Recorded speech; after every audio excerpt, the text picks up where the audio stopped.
Hi, I'm Rob Spall. And I'm Britt Garner. Welcome to Nature Insight. Speed dating with the future. Welcome to the IPBES podcast, where we dig deep and range wide to bring you new perspectives on biodiversity science and policy. In our last episode, Britt, you interviewed Shiva Devkota, who is a fungi specialist or a mushroom scientist from Nepal. It was extraordinary to hear his personal experiences and to hear about his research and his mushroom safaris in the Himalayas that are really helping push the boundaries of what we know about the natural world. We're also very proud of the relationship that IPBES has developed with Shiva as an IPBES stakeholder.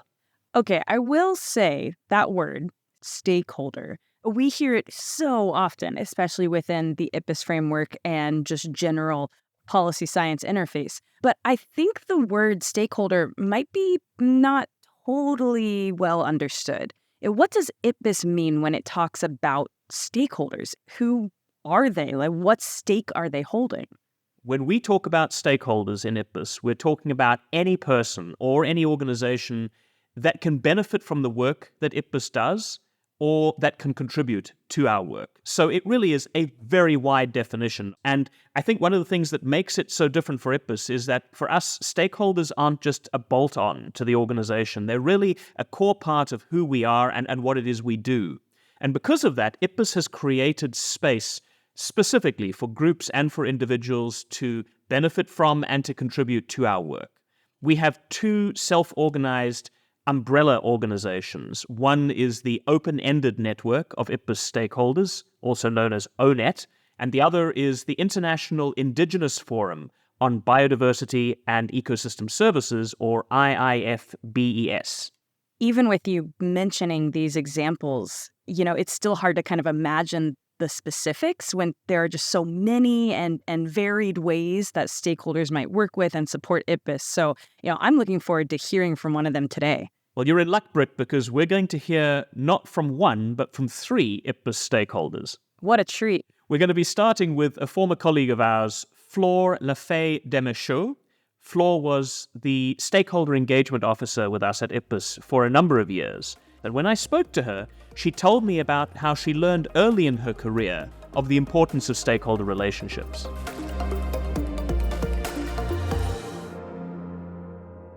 Initially, I've been trained in environmental sciences and civil engineering, and I joined the French Ministry for Environment and Spatial Planning about 25 years ago. And I started my career dealing with environmental issues and water quality. First in Normandy region, I was in charge of flood risk prevention and water quality issues. And then I moved to the Languedoc-Roussillon region, that is on the Mediterranean. I was then dealing with quality of coastal waters, marine and lagoon ecosystems. And within these two positions, I had many interactions with local elected officials and stakeholders, such as fishermen, shellfish farmers, local industries, NGOs, scientists. And so I got there really on the ground, the conviction that bringing stakeholders together with policymakers and scientists is the best way to move forward and to achieve changes. I think that's also exactly what you were doing with us here at IPBES. I mean, you helped to build our IPBES stakeholder engagement over a number of years. What was it that for you stands out about the work that you did on this with us? I may be particularly proud of, in 2019, the adoption of the global assessment. There were final statements at the plenary session on the last day, and I really recall the density and the quality of the silence when the open-ended network gave its final statement with some key messages for the policymakers. And I remember how much there was a feeling of huge satisfaction of getting that global assessment out, and also with a lot of hope of that assessment to be, further useful for many other processes in the future. I also remember how much effort went into all of that. But in IPBES particularly, my sense is that there is a real pride amongst our stakeholders for the ability that they have to make a difference and to make a contribution to the work that we're doing, and almost a sense of co-ownership. I don't know if you have that same perspective, but the fact that they were willing to put in these long hours, or the fact that there was so much excitement and respect for what was achieved around the global assessment, it really speaks about a level of co-ownership and pride that it makes the stakeholder community a bit more like family in some ways than just shareholders, perhaps, in a company, right? Right, you're very right. I think the fact that people devote time for an institution, I think it's really because they want to make a difference. And I remember that their way of seeing the stakeholder engagement is really a two-way information or contribution sharing. They want to have their issues and knowledge to be recognized.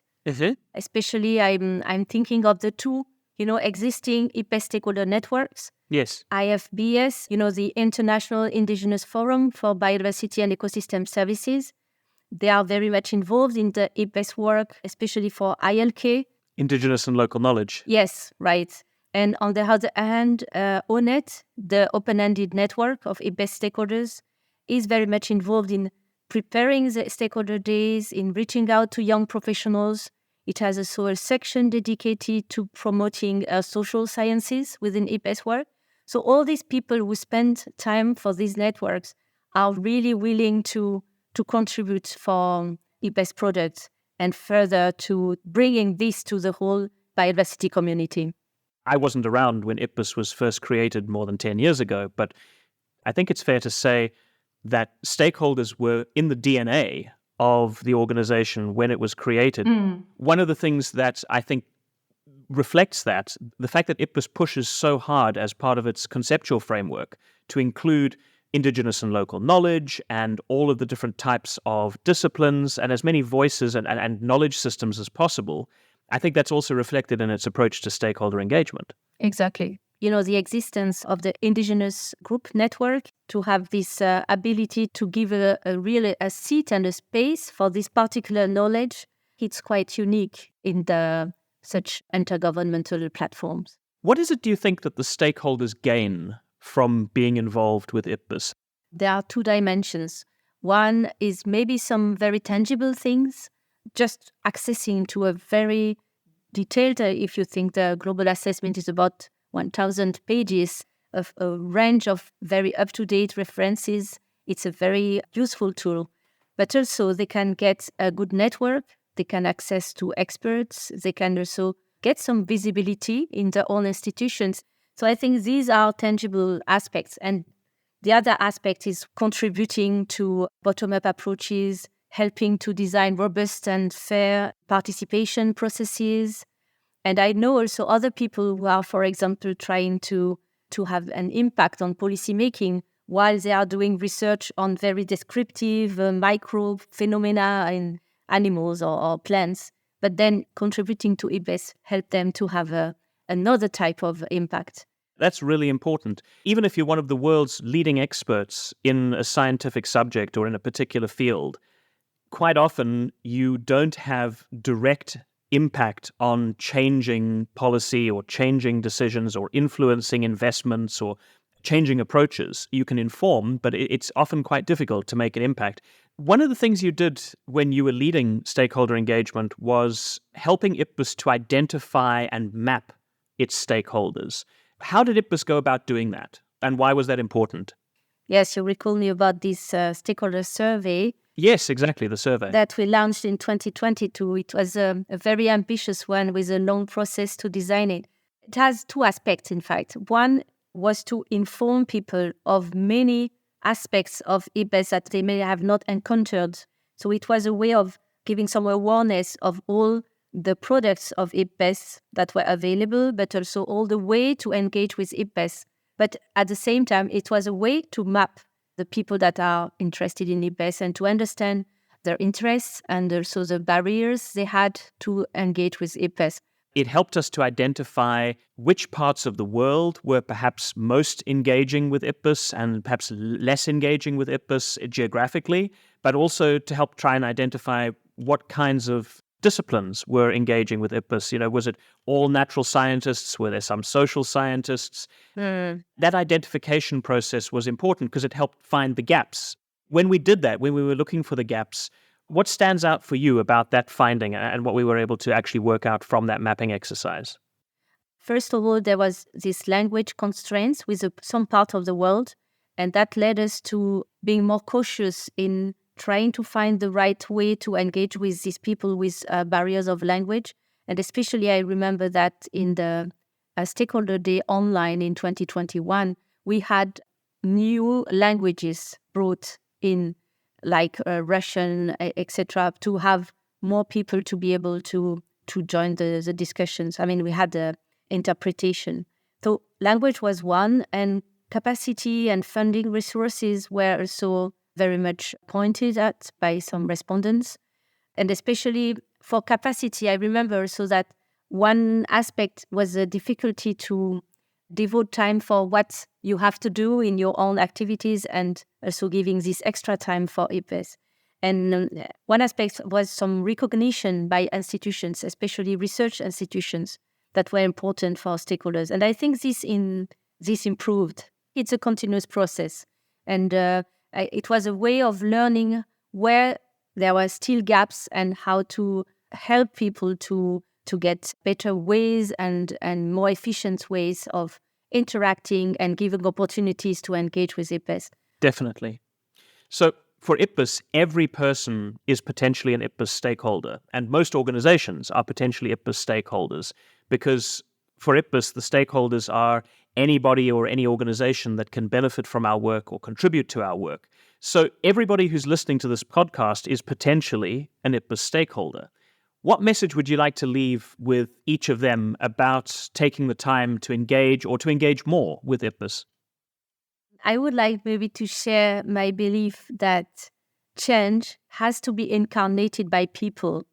So we have to put in place an as much as possible conducive environment for such actions to take place, actions that are at small scales but are making things changed. And I think that one dimension of relying on people is to really bring their knowledge and their grounded experience into decision makers' visions and understandings. And that is exactly what we do. And so I really think it's definitely worth it. Well, Flore, thank you for all of the years and the effort that you invested for IPBES stakeholder engagement. And thank you very much, Rob, for your invitation.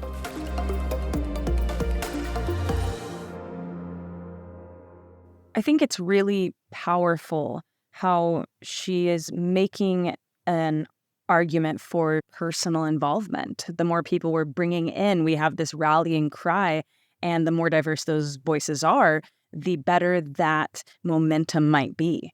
And it really gives people an opportunity, I think, to see how effective the change can be that they can bring through an organization like an IPBES.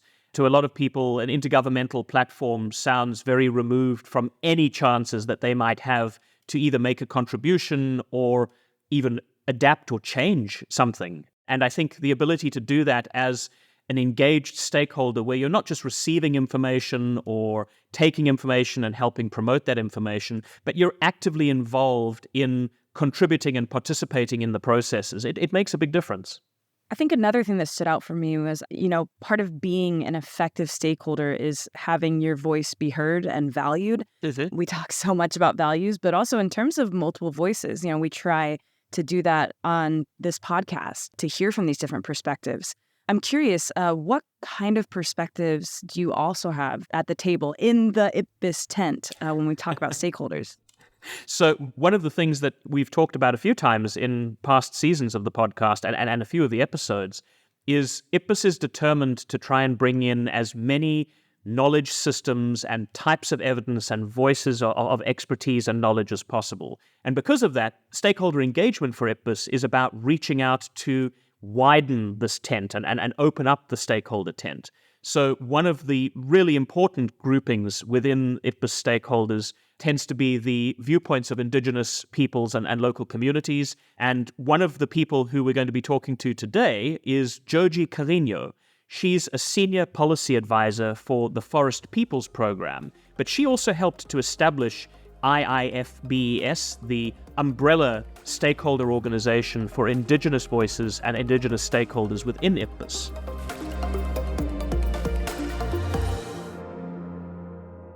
Joji, one of the things I think a lot of people almost intuitively understand is that Indigenous knowledge and Indigenous wisdom is quite different from the kind of Western natural science that tends to be used by most decision makers, or also in governments.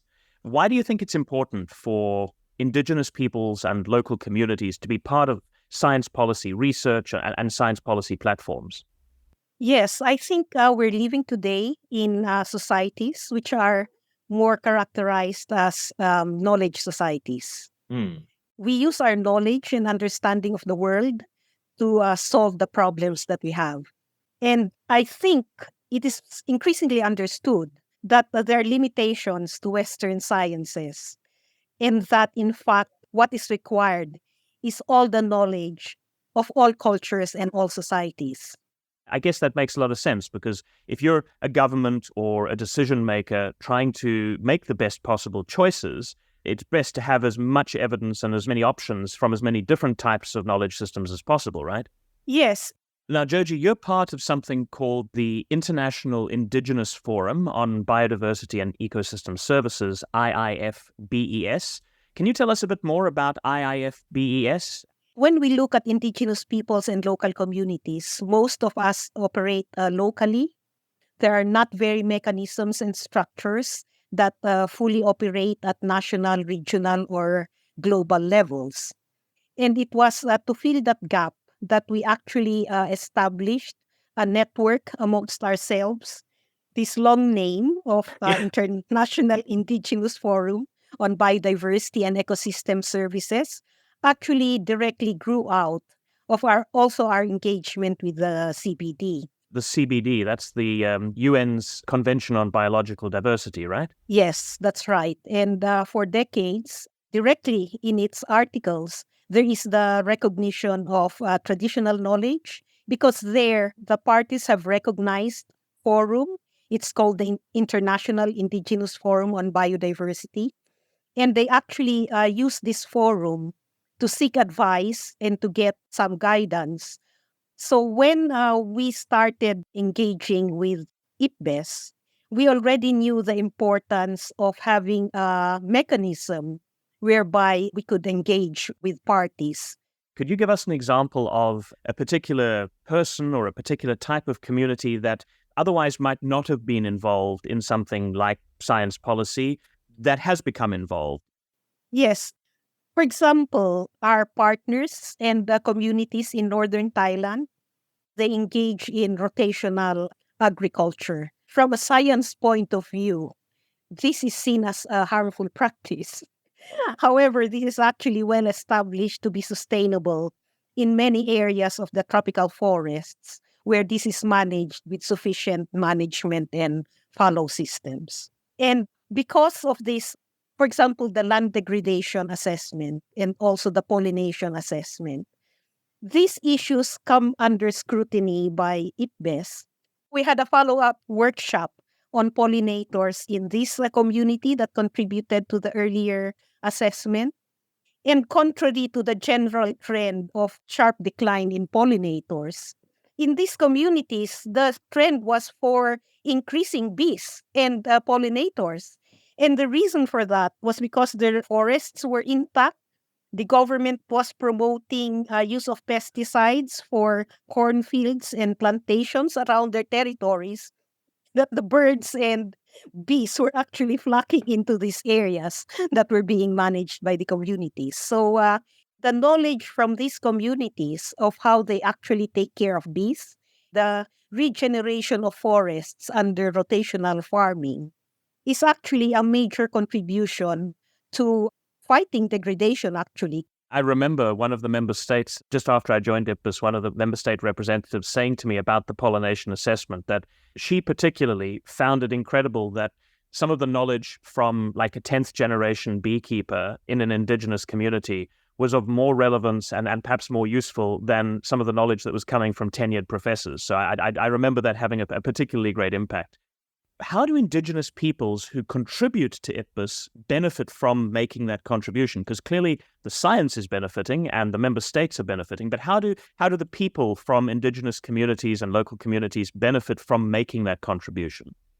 Yes, again, taking from the experience of the pollinators assessment, but more generally the global assessment that was completed in 2019. Mm-hmm. I think the findings there astounded many scientists. But importantly, these messages were going to the governments who were at the same time negotiating the global biodiversity framework and saying to governments and scientists that in fact, the forests and lands of indigenous peoples are better conserved than most other areas, and that they're actually islands of diversity amidst barren places, right? This was an eye-opener for many. Putting that on the table actually changed the tone and relationships we had with governments. So if we look at the new strategy, you will see many direct references to indigenous peoples and local communities. What kind of vision do you have for the future, for indigenous stakeholder engagement with IPBES going forward? My vision is one where indigenous peoples and local communities are partners of IPBES to a much fuller extent. Right now, we are quite constrained by scientific rules and protocols, and this make it hard for other knowledge systems to be fully understood and recognized. I think IPBES should become a knowledge policy interface, not just a science policy interface.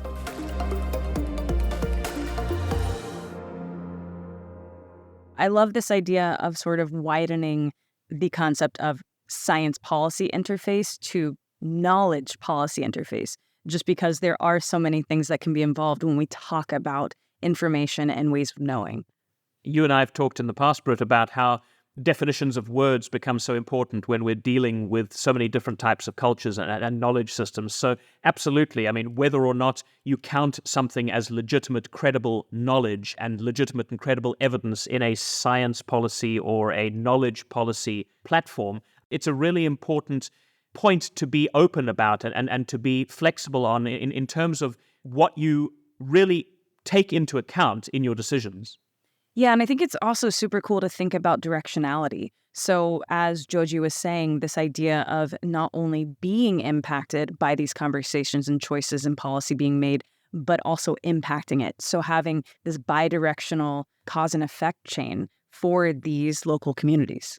It's in some ways the nothing about us without us approach to stakeholder engagement, right? A great example of that, I mean, we talked earlier about the impact that IPBES had recently on the new global biodiversity framework. Within that, a lot of the very important findings from IPBES's work flowed from the experience, the knowledge, the evidence of indigenous peoples and local communities. And that was then reflected very directly in the outcomes of the global biodiversity framework. Right. It was so clear that it's not just hearing a recommendation, that there is active engagement and collaboration, which, I love. And it's so cool to hear a concrete example.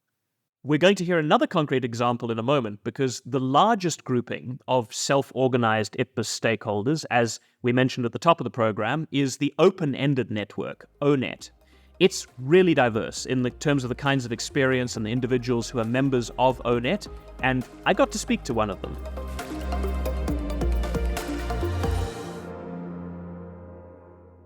So a big welcome to Håkon Stokland, who is joining us today as a representative of one of those self-organized IPBES networks of stakeholders. Håkon, welcome to the program. Thank you, Rob. Håkon, you're a member of ONET, and you actually are the leader of one of the subgroups in that network of social sciences and humanities experts. Why is it that you engage with IPBES as a stakeholder? IPBES is an assessment body of global importance, and a lot of people, a lot of institutions, politicians listen to what IPBES has to say also potentially through the policy options that IPBES suggests and so on. There is some potential here to affect the politics, and that's what's really engages me and interests me. Many people believe that the study of biodiversity really is a matter for the natural sciences. Why do you say it's important for social scientists to be contributing as well? Nature problems are really societal problems. They're consequences of how we organize our societies, so how we act towards nature. And if we want to tackle biodiversity loss and move towards sustainability and transformative change, we need to understand our societies, our relations to nature. For example, why do we continue unsustainable practices, or why are decisions being made to prioritize petroleum production at the expense of biodiversity? You've been a social scientist for your entire career. How have you experienced the level of acceptance or engagement of the social sciences with subject matter like biodiversity, for instance, over time? 20 years ago, there was a lack of engagement between the social sciences and biology, biodiversity-related issues, both in research and in policy arenas. But I think that has improved a lot, and I think it's partly because of IPBES pioneering efforts to include different knowledge sources among the social sciences and humanities. How much do you need to understand the natural science, for instance, in order to draw conclusions from it as a stakeholder in the social sciences, for instance? I mean, you don't have to be an expert, but I think it's always good to have some understanding. I've studied biology, mathematics, and chemistry for 3 years, actually. So you're actually a bridge between the natural sciences and the social sciences, then? Well, partly. I mean... The reason I ask the question is because I can imagine that, for instance, for some of the stakeholders who interact with IPBES coming from, for instance, indigenous communities or local communities with no particular formal science background, it can sometimes, I imagine, be a challenge to grapple with some of the evidence and the science that's being presented from other knowledge systems and still find common ground. Right. I remember very well when I first got into IPBES, and I was really excited because I knew that IPBES had been a pioneer in including social sciences and humanities. But I also learned quite quickly that there are also still some issues. And I remember one thing I reacted to was some difficulty in looking at power relations related to sustainable use and how we could deal with this in the assessment. So these were, some of the first things that, spurred my mind to think about how can we make contributions from the social sciences and humanities even more meaningful. So you started your engagement with IPBES as a fellow on the Sustainable Use Assessment and have now obviously evolved your engagement with IPBES over time. In the time you've been working with IPBES, have you seen any changes in how stakeholder engagement is carried out or how it's being operated? I see there's a lot of effort to make it easier for stakeholders to engage with IPBES, and I also think there's been an increase generally. I can say so for the Social Sciences and Humanities Network that I lead. So we started in 2020, so it's not so long ago, but we're already, I think, almost 150 members. And when you take a look around the metaphorical stakeholder tent of IPBES, who's missing or underrepresented from that tent that you would like to see engage more with the platform? We need more of a spectrum from the social sciences and humanities. Some disciplines have been quite dominating in the engagement from the social sciences and humanities. So, for example, economics and anthropology. We really need to get in these other perspectives as well from the social sciences and humanities that haven't really engaged that much in IPBES so far. Well, Håkon, thank you for everything that you and the Social Sciences and Humanities Network have been doing for IPBES and for IPBES stakeholder engagement. And thanks for joining us on the Nature Insight podcast today. Thank you for inviting me. It's been a pleasure.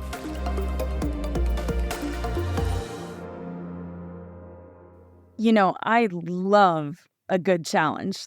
Throwing down the gauntlet, saying, let's do this thing. I'm totally a sucker for interdisciplinary work, and I brought together some very strange departments for my interdisciplinary PhD. Literally, musical theater and wildlife biology were at that table. We had a very good time. It's exciting to me to see thinking more widely about it. So it's not just, yeah, we can have economists, or yeah, we can have anthropologists. Like, yeah, where's the historian? Where are the fine arts? There's just so much about this that excites me. When Håkon threw down the gauntlet and issued the challenge, what was great about that is he's also helping us pick that gauntlet up and run with it, because the work that he and others within his network and his subgroup are doing is exactly that. It's trying to help bring new people into the IPBES stakeholder engagement fold and to try and show them the importance and the value of working with our platform, but also to try and widen the degree to which that information is taken on board in the work that IPBES has been doing. So I think rather than just sitting outside the tent shouting the challenge in, they've walked into the tent and are helping open the tent up, which is great. Yeah, it's never good to hear someone say, we should do that, and then leave the room. So yeah, I think it's so cool to see sort of the beginning, middle, and end of that process represented here. But within that excitement, I know there are also challenges. Like, this is not easy work to have this sort of widening of perspectives. What are some of the main challenges, do you think, with that? Definitely one of the ones that's been talked about quite a bit is language accessibility. And this is something we're critically aware of. I mean, IPBES as a platform has English as its official language, and we have significant resource constraints in terms of how much is available to do translation and to do interpretation. I think it's something we're very aware of, and it's something that is definitely a barrier to greater, wider, deeper stakeholder engagement, and it is something I think we're working on. Another challenge that exists out there is really the challenge of awareness building and trying to help people see the value in the work that IPBES is doing and recognize how that might resonate with priorities for them or their communities or their organizations, and then take that next step of actually being engaged and becoming an active stakeholder in the work that we do. Yeah, I definitely think with these perspectives, it's an easy yes for me in terms of joining, and I hope other people do as well. So with that easy yes, that's it for this episode of Nature Insight, Speed Dating with the Future. I'm Rob Spall. And I'm Britt Garner. Thank you again for joining us in this episode. In our next episode, I'm going to be talking to two very special people who went to Antarctica, not an area known for biodiversity, so to say, but went there to push the limits, both personally and academically, and to learn what this solitude of such an extreme place can tell us as a species and also as individuals. In the meantime, you can learn more about IPBES's work on www.ipbes.net or on any of our social media channels. Just search the web for @IPBES. That's @IPBES. Thanks for listening.